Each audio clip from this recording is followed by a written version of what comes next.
कक्षा 12 के विद्यार्थियों, आज हम सब्जेक्ट स्टार्ट करेंगे बायोलॉजी। बायोलॉजी में हमने 11th क्लास में 5 यूनिट स्टडी किया है। उसी से आगे अब यूनिट नंबर 6। यूनिट का नाम है जीवों में जनन।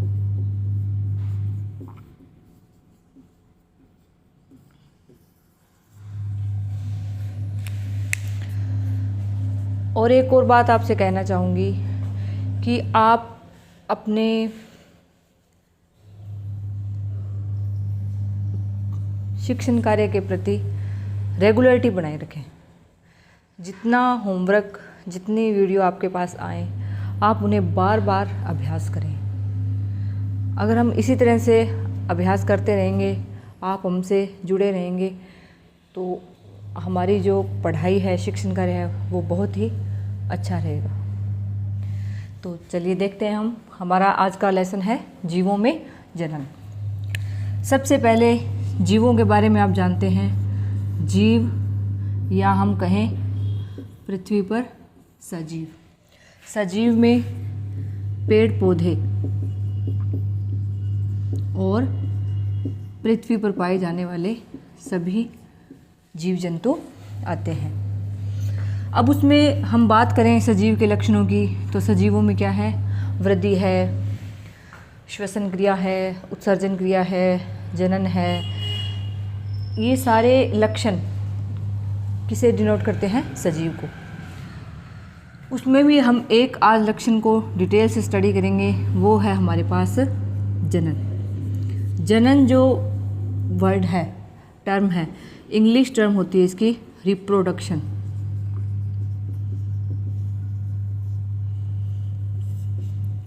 आप सभी जानते हैं पृथ्वी पर जीव का जन्म होता है और अंत में मृत्यु भी तय है। तो जीव के जन्म से लेकर मृत्यु तक के बीच में जो अवधि आती है, वो अवधि क्या कहलाती है? जीवन अवधि।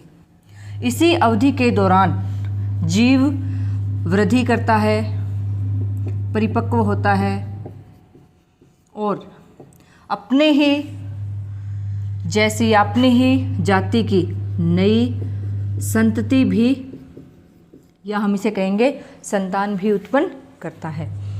तो यहीं से ये परिभाषा बनती है कि सभी जीवों में या प्रत्येक जाति के जीवों में अपने ही जैसी संतान या संतति उत्पन्न करने का गुण है। ये क्या कहलाता है? जनन। इस प्रोसेस के दौरान एक जीव का जन्म होता है, उसमें वृद्धि होती है, परिपक्व होता है और एक निश्चित आयु के बाद वह भी अपने ही जैसे नई संतति उत्पन्न करता है। तो यह प्रोसेस क्या कहलाती है? जनन। जनन की परिभाषा के बाद हम देखते हैं जनन के प्रकार। जनन है यह अलैंगिक जनन, और एक इसमें प्रकार होता है लैंगिक जनन। 2 प्रकार का होता है। अलैंगिक जनन है, इसमें केवल एक जनक भाग लेता है। इसमें उस जीव के किसी भाग से या किसी कोशिका या किसी अंग से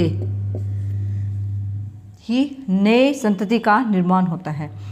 अगर हम बात करें पेड़ पौधों के, प्लांट्स की, तो पेड़ पौधों में भी अलैंगिक जनन पाया जाता है, जिनमें केवल एक जनक से अभिप्राय है कि हम जनक की अगर बात करें तो जनक हम देखते हैं 2 प्रकार के होते हैं। एक तो होता है नर युग्मक, एक होता है मादा युग्मक, मेल गैमीट, और इसे हम क्या कहते हैं?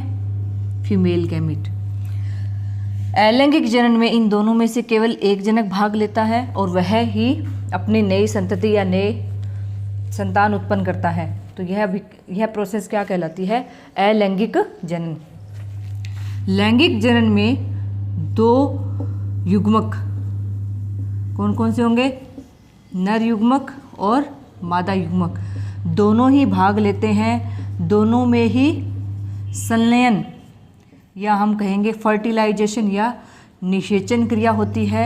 उसी से आगे युग्मनज बनता है और युग्मनज से ही आगे नए जीव का निर्माण होता है। युग्मनज में परिवर्धन की या परिपक्वन की विभिन्न अवस्थाएं आती है। उसी से आगे किसका निर्माण होता है? एक जीव का निर्माण होता है। यह कौन सी प्रोसेस या कौन सा जनन कहलाता है? लैंगिक जनन। कौन सा जनन कहलाता है? यह लैंगिक जनन। अलैंगिक जनन में एक विशेषता ये होती है कि इसमें उत्पन्न संतति एकदम समान या हम कहें हूबहू अपने जनक जैसी ही होती है। यानी जनक में जैसे आनुवंशिकीय लक्षण हैं वैसे के वैसे सेम टू सेम सारे लक्षण किसमें होते हैं? उनकी संतति में। यह किस जनन में पाया जाता है? किस जनन का लक्षण होता है? अलैंगिक जनन का। और ये जो बनने वाली संतति है हूबहू अपने बिल्कुल जनक के समान होती है, इसीलिए इन्हें क्या कहते हैं? क्लोन भी कहते हैं। यानी बिल्कुल जनक की 2 कॉपी तैयार होती है, इसलिए इसे क्या कहते हैं हम? क्लोन। जबकि लैंगिक जनन में 2 अलग अलग युग्मक भाग लेते हैं तो इसमें आनुवंशिकीय लक्षण हैं वो बदलते रहते हैं। यानी इसमें नर से भी कुछ लक्षण आएंगे और कुछ लक्षण क्या होंगे? मादा के। तो जो बनने वाला जीव है उसमें नए लक्षण या आनुवंशिकीय लक्षण, नए आनुवंशिकीय लक्षण देखे जाते हैं। और अलैंगिक जनन है यह निम्न श्रेणी के जीवों, निम्न श्रेणी के पेड़ पौधों में पाया जाता है। लैंगिक जनन है यह उच्च श्रेणी के पादपों में और अन्य सभी जीवों या प्राणियों में पाया जाता है। आगे हम इन दोनों को ही डिटेल से स्टडी करेंगे। तो इसी से संबंधित आज का हमारा टॉपिक क्या है? जीवों में जनन जो हमारा चैप्टर है उसका फर्स्ट टॉपिक हम आज ले रहे हैं अलैंगिक जनन। अब हम इसमें क्या देखेंगे आगे कि अलैंगिक जनन के प्रकार क्या हैं। परिभाषा हमने देख लिया अलैंगिक जनन है क्या। अब हम उसके क्या देखेंगे? प्रकार। और फिर हम उसके देखेंगे अलैंगिक जनन का महत्व। सबसे पहले हम देखते हैं अलैंगिक जनन के प्रकार। पहला प्रकार है इसमें विखंडन। पहले नाम देख लेते हैं प्रकार के। दूसरा प्रकार है इसमें मुकुलन। तीसरा अलैंगिक जनन होता है बीजाणुओं द्वारा। 4 नंबर पर आता है खंडन क्रिया द्वारा अलैंगिक जनन। और 5वां प्रकार है कायिक प्रवर्धन। इसी के साथ सबसे पहले एक बात आप सभी जानते भी होंगे, फिर भी आपको बता देते हैं। हमने देखा है कि पेड़ पौधे हैं उनमें कौन कौन से भाग होते हैं। पहला भाग ये क्या है? जड़। यहाँ हम कौन सा भाग देखते हैं? तना। इससे ऊपर क्या बनती है? यहाँ पर शाखाएं, जिन पर अलग अलग नाम दिए जाते हैं, पर्व, पर्व संधि। इन शाखाओं पर हम यहाँ क्या देखते हैं?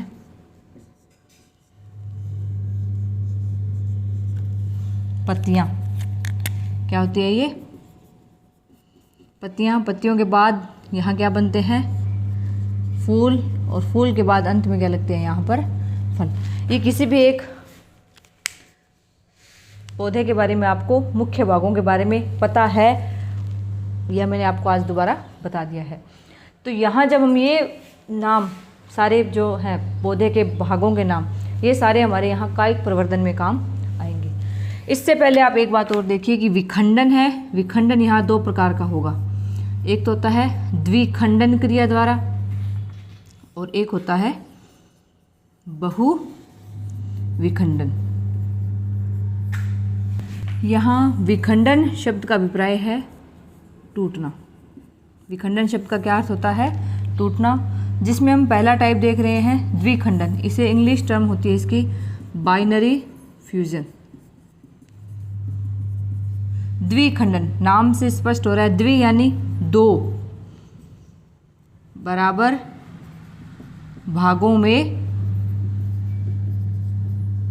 टूटना। इसे हम इस प्रकार समझते हैं, हम देखते हैं एक कोशिकीय जीव, आप सभी जानते हैं कौन कौन सा है, अमीबा और पैरामीशियम। एक कोशिकीय जीव है ये दोनों, और एक कोशिकीय जीव में एक ही कोशिका जीव के सारे फंक्शन या कार्य करती है। जैसे भोजन ग्रहण करना है, पाचन है, श्वसन है, उत्सर्जन है, और सबसे महत्वपूर्ण कार्य जनन कार्य भी यह एक ही कोशिका करती है। और पृथ्वी पर पाए जाने वाले सभी जीव जंतुओं में जनन कार्य का जीवन की अवधि में अपना अपना एक पर्टिकुलर समय या टाइम होता है। उस समय के दौरान अमीबा क्या करता है, ये शेप आप सबने अमीबा की देखी होगी, ये होता है अमीबा। उस कंडीशन में या जनन प्रोसेस के दौरान अमीबा में कौन सी क्रिया पाई जाती है? द्विखंडन। और द्विखंडन क्रिया के द्वारा अमीबा में पहले इसके शरीर में वृद्धि होती है और उसके बाद इसका शरीर दो भागों में विभक्त हो जाता है और इससे नए संतति अमीबा का निर्माण होता है। ये पाई जाती है द्विखंडन क्रिया अमीबा में। इसी प्रकार जनन की क्रिया किस में पाई जाती है? पैरामीशियम में।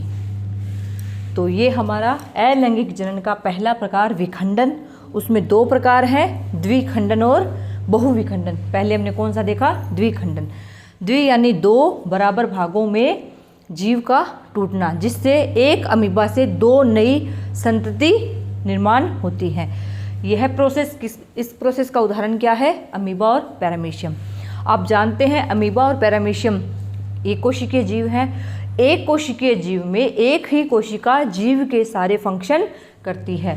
तो उसमें जनन का जो फंक्शन या जो जनन प्रोसेस है यह भी ये एक ही कोशिका करती है। जब इसमें जनन का समय आता है तो ये पहले अपना साइज़ भोजन ग्रहण कर अन्य सारी अपनी आवश्यकताएं पूरी कर अपना साइज़ बड़ा करता है और फिर इसमें कोशिका क्या है? दो भागों में विभक्त हो जाती है। लेकिन हम देखते हैं इसमें बहुविखंडन। बहुविखंडन, बहु यानी मल्टीपल, बहुत से विखंडन या बहुत से भागों में टूटना। इसमें एक संतति, एक जनक से बहुत सारे संततियों का निर्माण होता है और इसका एग्जाम्पल होता है प्लाज्मोडियम। प्लाज्मोडियम प्रोटोजोआ फैमिली का जीव है। जैसे प्लाज्मोडियम आप मच्छर देखते हैं, उसमें इसकी अलग अलग प्रजातियां पाई जाती है। प्लाज्मोडियम वाइवेक्स, फ्लेरी, फेल्सीपेरम। तो ये प्लाज्मोडियम है, ये इसमें जनन किस प्रोसेस द्वारा होता है? बहुविखंडन द्वारा। इसमें प्रतिकूल परिस्थितियों में प्लाज्मोडियम है, इसमें इसका शरीर बहुत से भागों में टूट जाता है और प्रत्येक टूटा हुआ भाग एक नई संतति या एक नए प्लाज्मोडियम जीव का निर्माण करता है। नेक्स्ट है हमारे पास सेकंड, मुकुलन। मुकुलन शब्द होता है, इसका अभिप्राय होता है एक मुकुल या उभार का बनना। मुकुल या उभार का बनना। आपने इसका एग्जाम्पल नाम ये आप जानते होंगे, हाइड्रा।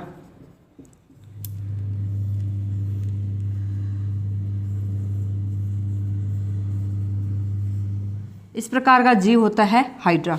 हाइड्रा में जब जनन का समय आता है तो इसमें इसकी बॉडी पर, ये सामान्य हाइड्रा जीव है, इसमें जनन के समय के दौरान इसकी बॉडी पर सबसे पहले क्या बनता है? एक मुकुल या उभार। ये नेक्स्ट स्टेप में उभार है और अधिक बड़ा हो जाता है। इसमें आगे जीव बनने की जो सारे प्रोसेस या केंद्रक हैं, सारे भाग इसमें पाए जाते हैं। जब ये पूरी तरह से मुकुल तैयार हो जाता है, परिपक्व हो जाता है, तो ये मुख्य जीव से अलग होकर और एक नया हाइड्रा बना लेता है। तो यह प्रोसेस किस में पाई जाती है? हाइड्रा में। इसी तरह से इसका एग्जाम्पल आपने देखा होगा, यीस्ट भी आप ले सकते हैं। यीस्ट है, इस तरह का जीव है ये। इसमें भी सबसे पहले इसकी बॉडी पर एक छोटा सा क्या बनता है? उभार बनता है, और ये उभार वृद्धि करता है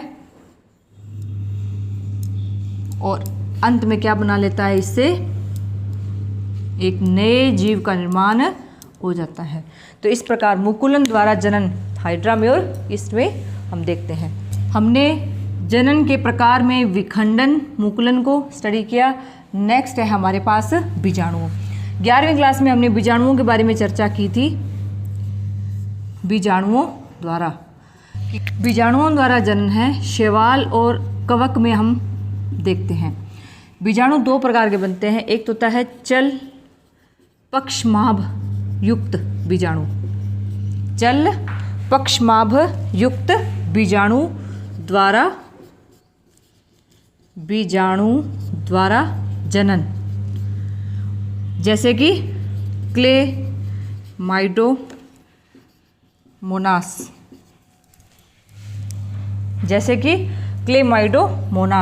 एक होता है अचल पक्षमाभ युक्त बीजाणु द्वारा जनन, और इन्हें हम कोनिडिया नाम से भी जानते हैं। और इस प्रकार का जनन किसमें पाया जाता है? पेनिसिलियम में। ये एक प्रकार का क्या होता है? कवक। और क्लेमाइडोमोनास क्या होता है? शैवाल। तो बीजाणुओं द्वारा जनन निम्न श्रेणी के प्लांट्स कौन कौन से हैं? शैवाल और कवक में पाया जाता है। तो हमारे यहाँ 3 प्रकार के जनन, अलैंगिक जनन के प्रकार हमने देखे। विखंडन, अमीबा है, पैरामीशियम है और प्लाज्मोडियम है। मुकुलन हमने देखा हाइड्रा और यीस्ट में। और बीजाणुओं द्वारा जनन किस में देखते हैं हम? शैवाल और कवक हैं, जिनमें भी आपको एग्जाम्पल बता दिए गए हैं, पेनिसिलियम है और क्लेमाइडोमोनास। नेक्स्ट है आपके पास खंडन।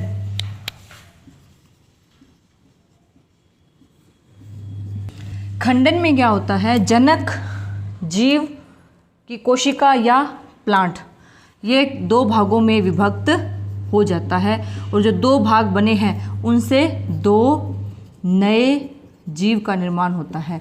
और इस प्रकार की प्रोसेस किस में पाई जाती है? मार्केंशिया, ये भी एक प्लांट है, और एक होता है रिक्सिया।